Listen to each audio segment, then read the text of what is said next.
আসসালামু আলাইকুম। আপনারা দেখতে পারতেছেন সেই বরিশালের গোল গাছ। অনেকে হয়তো চিনেন না, যা বরিশালের খুলনা বিভাগের অনেকেই চিনেন।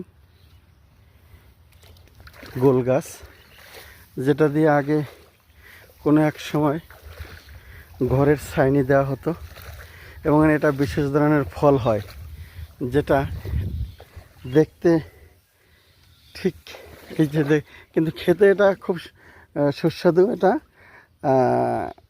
এটা খেতে খুবই সুন্দর লাগে, পানি তালের মতন। এবং আর একটা জিনিস যেটা হয়েছে যে এইটাই তাল গাছে যেভাবে কাটার পরে যেভাবে রস বের হয়, ঠিক তারা এটা যখন কার্তিক অগ্রহায়ণ মাস আসে তখন তারা এটা কাটে এটা তাল গাছের মতো ঠিক রস বের করে। দীর্ঘদিন পর আসলাম। আসলেই দেখতে খুবই গ্রামের দৃশ্য খুবই ভালো লাগে। এটা হচ্ছে আমার চাচার করল্লা ক্ষেত,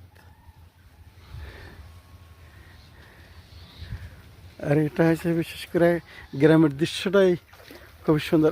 অনেক দূরে দেখা যাচ্ছে একটা এইভাবেই গোল গাছের বড় একটা বিশাল একটা বড় এলাকা। যেখানতে এই যে দেখেন, এটাই অনেক দূরে, এই পুরোটা সেই গোল গাছ।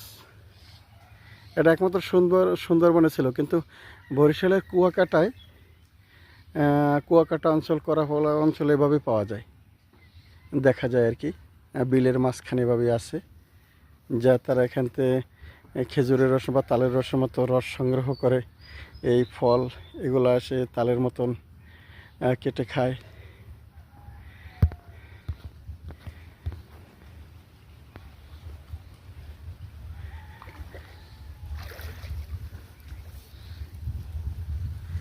সকলকে অসংখ্য ধন্যবাদ।